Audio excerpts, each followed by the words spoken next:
This is another commentary video that is designed to be watched after reading one of my blog posts. In this case, the post is called The Mirror, which I just released on the turn of the new year. And I'm not really going to talk about the entire story of that blog post here, as much as I'm going to talk specifically about the role of Limo Kipkemoi in all of this, who I first met in Accra, Ghana. Limo has been a member of the WESPA Executive Board since 2023.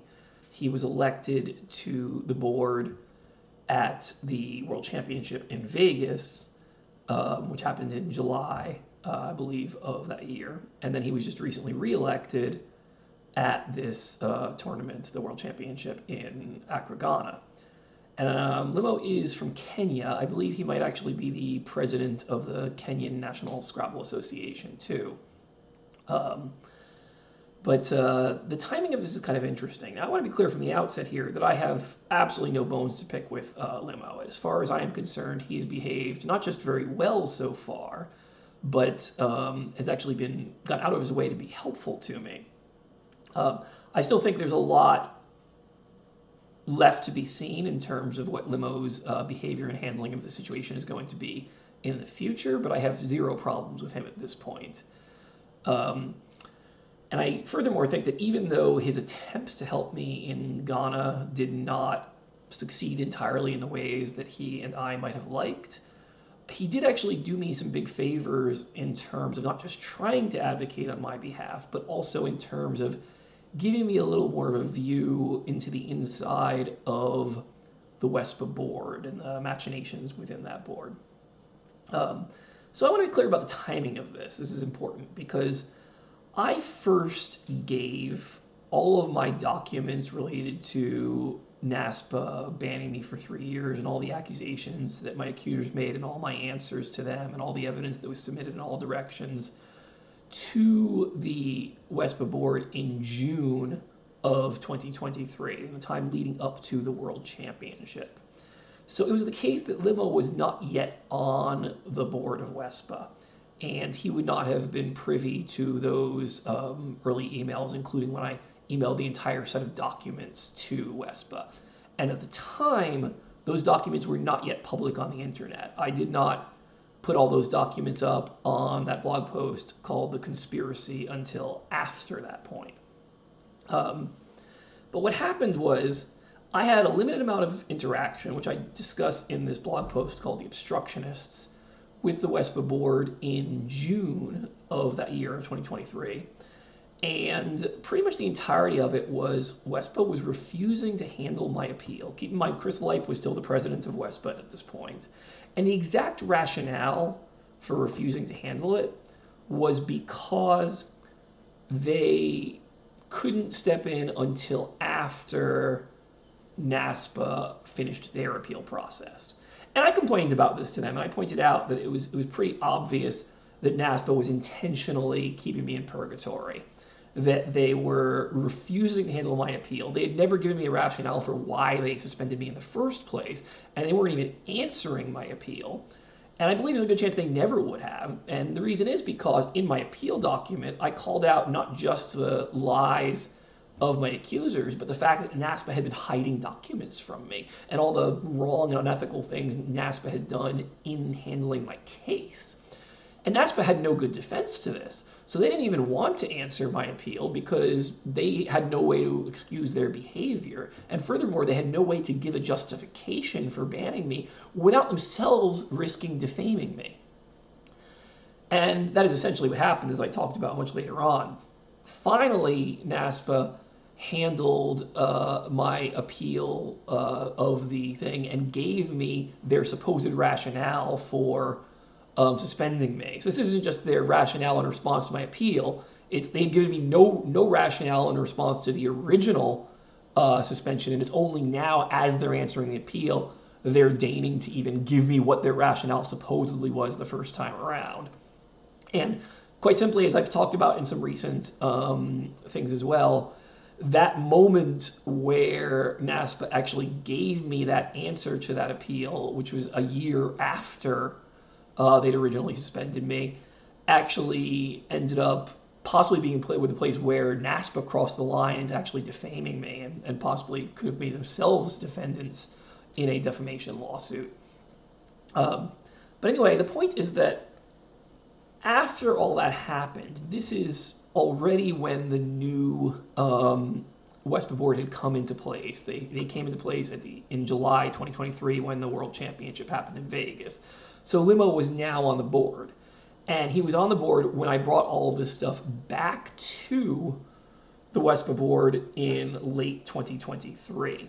And this is discussed in the latter part of this document, the Obstructionists, which has been up on the blog for a while.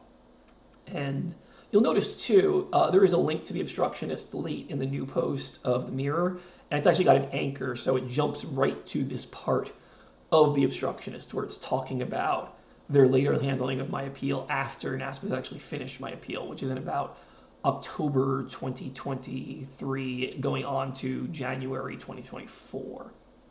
And this was the point where Carol Johnson finally started emailing me.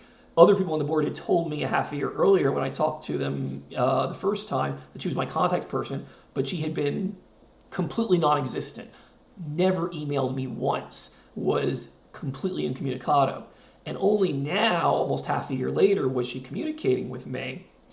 And she said these things about how she was appointing this committee of Australians and New Zealanders to handle this case. And not only that, she even gave me a timeline at one point saying that this committee had just reported to the board of WESPA, this is in December, and that they were literally going to be voting on it, making a decision the next day or something like that.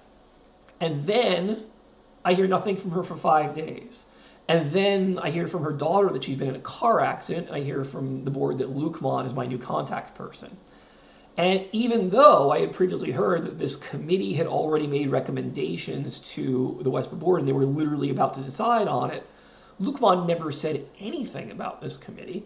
And he just made a bunch of polite sounding messages just pushing things back and saying, sorry, things are taking so long. And even though it was, according to everything I'd heard from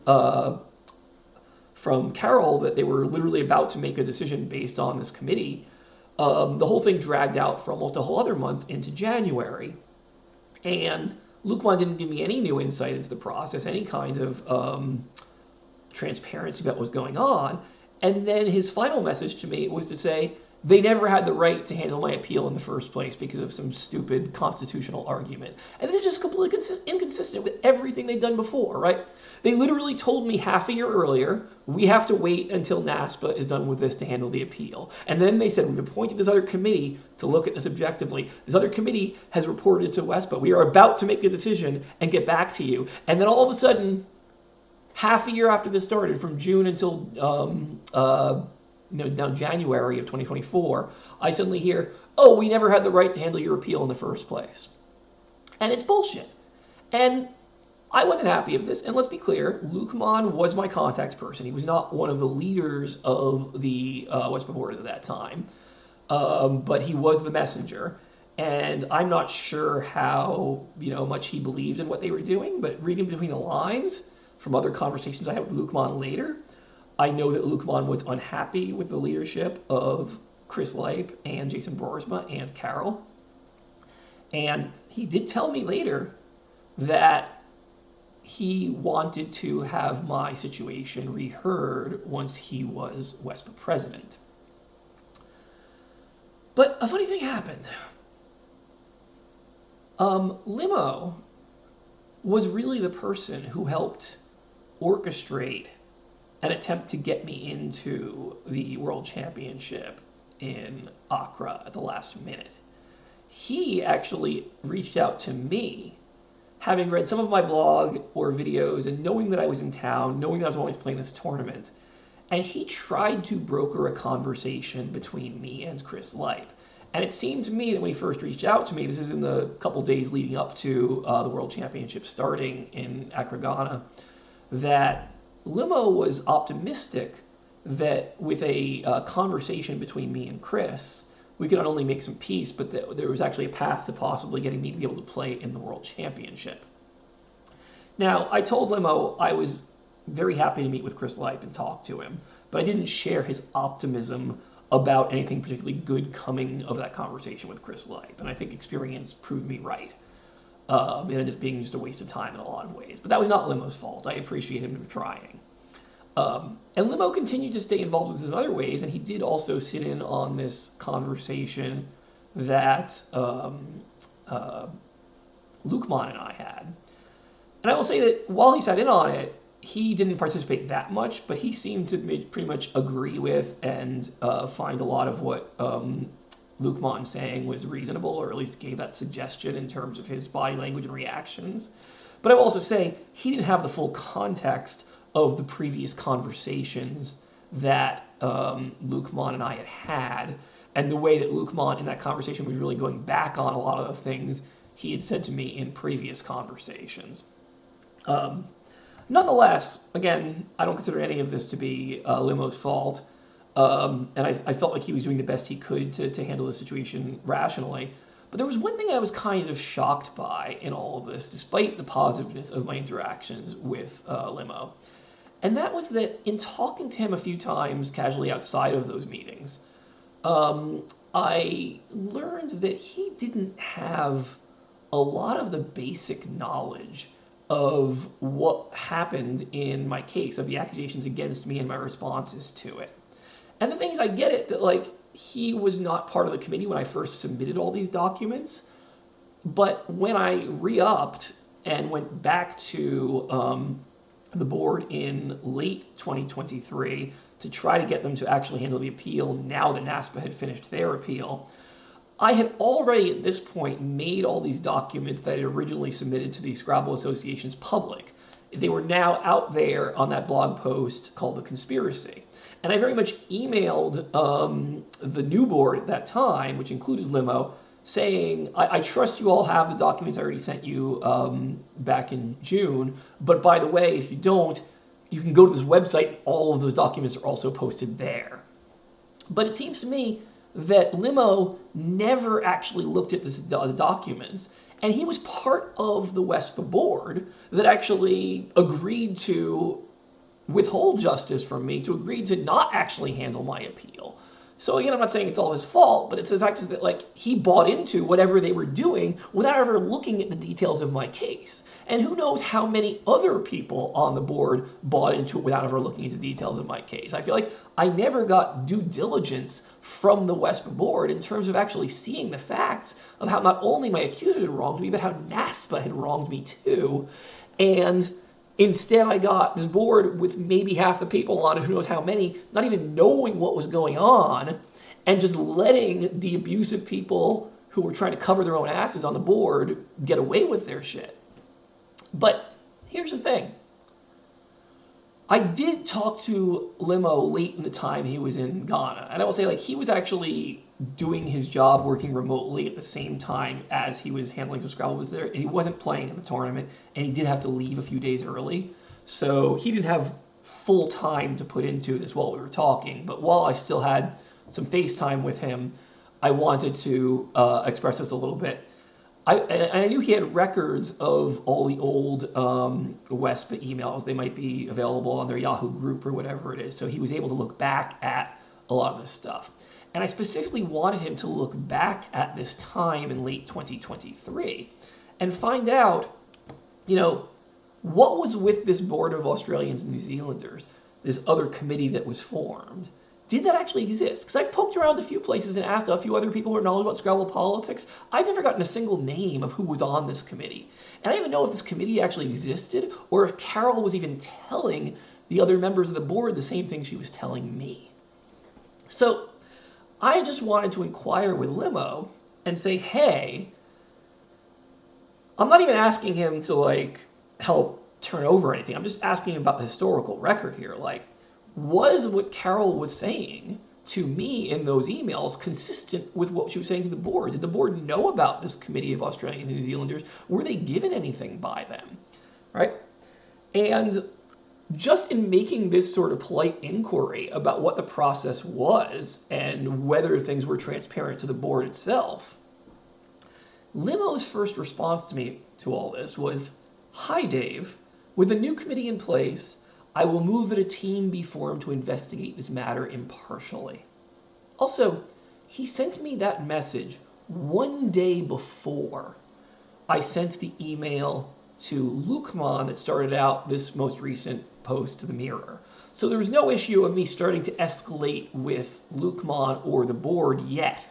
And I can see that the ways I did that might have gotten them more defensive or talking to him or maybe gotten him to change course because of a feeling of a need to protect the people around him or being influenced by them, who knows. But the point is that before any of that happened, the answer that he gave me was he wanted to form this committee to investigate this matter impartially.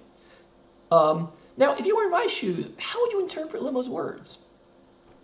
Don't you think that if the WESPA Board had done nothing wrong, and that Carol had told them the same things as she had told me, and that this supposed committee of 2 Australians and 1 New Zealander had made a recommendation to them, that Limo would have just confirmed that to me? It's like pretty basic facts of the matter, right? Yes, that is what happened. That is what we got and all that. But he didn't even confirm those basic details to me. Instead, he said, I think we need to form a separate team to investigate this matter. Doesn't that sort of imply or suggest that somebody on the WESPA Board wasn't doing the right things? That I was actually asking exactly the right questions about where there might have been impropriety on the WESPA Board? So, I really feel like something's not right here. Something's been very not right for a long time. And don't get me wrong, in my opinion, the way Lukeman handled that conversation in Accra was completely disrespectful and completely hypocritical and completely going back on the things that he had said he stood for, both in private conversations with me and in the documents that he ran for WESPA president on. Lukeman, if he's not willing to come clean, if he's not willing to actually work toward justice for me, is a raging hypocrite. But at the same time, I just want to know, are there people on that WESPA board who are good people, who are not hypocrites, who want to speak up, who want to communicate with me, who want to let me know what's going on, and who want to actually see some justice? Because I think I've made it clear in these last few communications, if you don't, if you keep dragging this out, it's only going to make you all look worse in the long run. And not only that, it's only going to keep aggravating my PTSD. Now, you might not have liked the terms of what I asked for, but in my opinion, they are completely fair. They are based on a completely reasonable, fact-based interpretation of events. And if you see it differently, have a dialogue with me about it. Talk to me about why you see it a different way. Let's actually have a good faith conversation about having justice. But the fact that you're all just ducking your heads and avoiding talking to me and being as untransparent as possible makes it really obvious that you're in the wrong, that you are just being disgustingly unethical people. And I'm going to keep putting the pressure on you and making sure that your reputations deteriorate more and more and more. I'm going to keep showing up at whatever tournaments I can. And if you're going to keep treating me the way you did in Accra, it's only going to keep looking worse for you. You are on a path to your own reputational destruction if you don't start treating me right.